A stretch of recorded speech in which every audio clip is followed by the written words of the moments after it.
It's Friday, September 16th, it's iPhone 7 release day, and you know good and well I gotta jump on that bandwagon. So I have here in front of me the iPhone 7 in black, and it's the 128GB version. Let's open it up, turn it on, see how it works. Oh, it's all fresh from the store, still in the plastic and everything. Let's peel it all away. And of course, the big moment. Bah!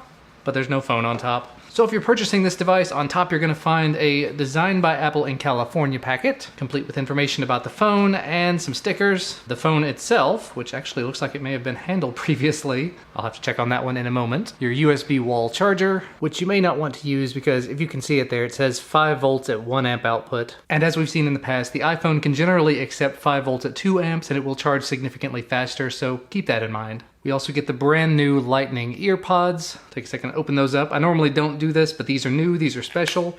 We may do a video dedicated to these if you guys want to learn more about them. Lots of tape. But yeah, as you can see from the earphones themselves, they're the ear pods, the same old ear pods they've had for a few generations now. Maybe slightly different, but mostly different because they have a lightning connector on the other end. Like I said, I'll definitely be testing these out, not in this video. If you want to know more about these, if you want me to do a dedicated video, I can. But then on the back of the ear pods, there's actually another thing here. This is your dongle. This is a $9 dongle, 3.5mm cable to lightning adapter. So don't lose this, it's a little bit expensive to replace. And of course we have the lightning cable included as well. And last but certainly not least is the phone itself. Again, fresh from the store in its plastic wrapping. Let's go ahead and just peel that back. There you go. All fresh, all clean, all nice and ready to go. So here on the front, of course, we have the 4.7-inch HD display. HD meaning it's higher than 1280 by 720, but it is not 1080p by any stretch. But it's still Retina because the pixel density is higher than a certain amount. We also have that brand new updated 5-megapixel front-facing camera for FaceTime and videos and whatnot, capable of 1080p video, the brand new home button that does not click anymore, rear-facing 12-megapixel camera with quad LED flash. It's dual tone, but it's 4 LEDs. And of course, all your standard Apple branding there. I will say, just first impressions of it, I'm a big fan of this matte black. Very glad to have picked this up over the jet black because scratching and fingerprints and whatnot. But even the matte black, you can see it is getting some fingerprinting, but nowhere near as bad as the jet black would have been. You can also maybe make out we've got the antenna bands here on the top and down here on the bottom, but they're very, very difficult to see, especially when compared with the previous models. On the side, you've got the power button. The other side, you've got your volume buttons and your notification toggle. Nothing on the top, but smooth, rounded surface. Lightning port and speakers on the bottom. This is going to be the first iPhone where they do stereo speakers, wherein you've got speakers here on the bottom, and then the earpiece can also act as a front-facing speaker. So I'm really looking forward to seeing how this turns out. I will say again, just initial impressions here of holding it in my hand. I love the matte black. I love the way it feels in the hand. It's very smooth. I love the curved edges. It feels great. I love the size. This is why I got the iPhone 7 over the 7 Plus, other than just, you can't get the 7 Plus. It's like sold out around the country. I prefer the smaller phone though. And without any further ado, of course, let's go ahead and just power it on and see what it looks like. I mean, obviously it's gonna look like an iPhone. Should come with all the same things pre-installed that my iPad had. I have not even opened this up to put a SIM in it. And I did sort of overlook it earlier. Here on the side, down below the power button, is where you would put the new SIM in if you do not already have one in there. So you just pop that out using a paper clip or a SIM ejector tool. I didn't see one included. Not a big deal though. But we're at the startup screen now, getting a bunch of different languages. Tap the home button to begin. Pick my language, my region. Pick a Wi-Fi network, and joining it. And now it's activating the phone. There we go. Did not work the first time, worked the second time. Location services, we're gonna go ahead and enable. Touch ID, I'll go ahead and set up now. And I will say that haptic feedback, very interesting. Not to have an actual home button, but just to have a little, effectively a glass trackpad that you just kind of tap your finger on and it buzzes to let you know that you've touched it, to make it sort of feel like you're actually pushing a button. Interesting. Going ahead and creating a passcode, and it wants to restore. We're not gonna do that. We're just gonna set it up as a new phone, give it my Apple ID information. Typing on this actually very nice. Giving me some terms and conditions to agree to. All right, looks like iCloud is set up appropriately. Now it's wanting to set up Apple Pay. Had to give it some information about a credit card, but it looks like that worked appropriately. And I just felt that the haptic, the taptic, whatever they call it, the feedback, the buzz, very interesting, kind of a tick to it. And actually it's gonna restore all of my passwords and information from another device. Luckily, I do have another iPhone here. Yes, I realize I've gotten to the point where I have several Apple devices now. And we'll go ahead and set up Siri. Hey Siri. Hey Siri. Hey Siri, how's the weather today? Hey Siri, it's me. And now it's ready. Don't really want to send any diagnostics. Meet the new home button, so let's get started. All right, so now I get to choose the click that's associated with the button. Press it to try. That feels interesting. Try this one. It's a little less.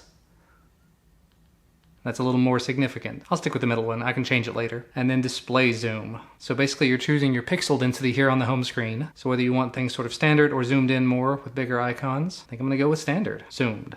Standard. Zoomed. Yeah, I'm definitely going with standard. Nice to know that is an option though. And now we get started. It didn't restore anything. It's literally just a plain brand new iPhone. So you swipe over, you get your whole widgets page here. If I hit edit, I can add different widgets to this page. There's a lot of Android phones that use something similar to this now, where you've got sort of one page that holds everything for you. There's not a huge amounts of widgets available, but that will change over time. And then of course you've got your pre-installed primarily Apple applications. So mail, calendar, photos, camera, maps, clock, weather.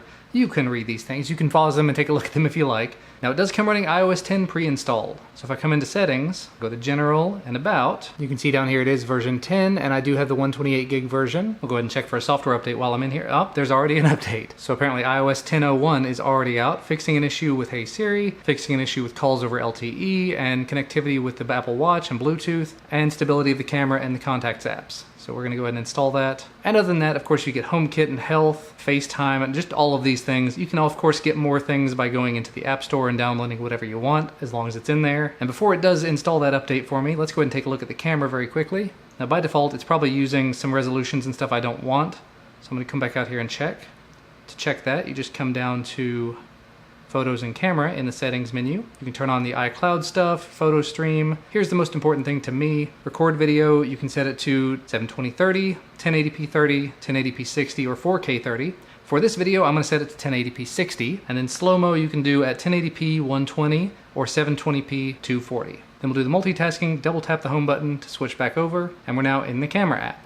So if I go over to video, it's ready to start recording in HD 60, so that's 1080p 60 video. And on the front-facing camera, it does not mention 1080p 60, and it didn't have any settings, so I'm assuming this is just gonna be 1080p, and that's something I did not realize happened. You've got a little flash icon here on the front-facing, so if I do a photo, it flashes the screen at you. I think I've heard about that before. I've seen other devices that do that. Very cool to have that as an option though. And you know what, let's just do a very quick video. We'll integrate it in here just to see how it all looks. So here's some video in my decent studio lighting from the rear-facing camera of the iPhone 7. This is 1080p 60 footage. It should have optical image stabilization built in, hopefully, because my hand is a little bit shaky at the moment, so let me know what you think of the quality of the footage. I'll also take this around and include some footage from other places in the house at 1080p 60, so we'll see what it looks like in dimmer rooms as well as outdoors. So here's some more 1080p 60 video in our living room. Actually looks pretty decent.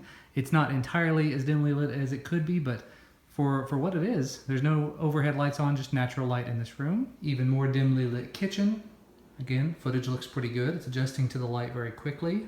And it looks like it's panning pretty smoothly, considering I'm just hand-holding this. And we get some selfie-style footage from the rear-facing camera at 1080p 60 in this relatively dimly lit room.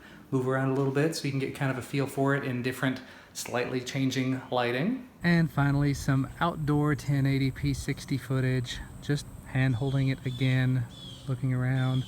It's gonna be a bit of background noise from bugs and birds and everything else outside. And then again, we flip it around for some selfie. I can't see what I'm actually filming. I'm just hand holding it and looking at the rear facing lens, but figure we'll quickly just walk up here on the deck and see what it looks like in a little bit of shade and, you know, try everything out that we can think of without having to go out and go around and do things. So far, after looking at some of the footage, not bad at all. There's actually a little bit of a breeze blowing also, so we'll have to see how it does with some wind as well. Very impressive in all the scenarios I've tried it in though, so compared to the last iPhone I tried, not bad. iPhone SE was the last one I tried, and it was pretty good. This is better. And just for the sake of fairness, here's a little sample video from the front-facing camera. This, I think, is only 1080p 30, so it's not going to be, I don't know, it's not going to look entirely right in the same timeline as 1080p 60 footage, but just looking at it here on the screen, the quality looks really impressive, even in this weird shaded area. If I move out into the sunlight, I'm sure it's going to be even better. Yeah, it looks just fine so far. If I remember correctly, I don't think the front-facing lens is stabilized, and just walking around and seeing it bounce a little, I don't think it is, but still, it's very impressive for a front-facing camera. And here's what the front-facing camera looks like in the dimly lit kitchen. So this is sort of one of the other extremes you can go to, and you can kind of see this area, how it gets kind of grainy. That's, again, to be expected. It's a front-facing camera. It's not going to be perfect. Still, not that bad. I've definitely seen worse. Out of a $750 phone, maybe not. And you know what? This does have a slow-mo and a time-lapse feature, so here's a quick slow-mo. and a little bit of a time lapse.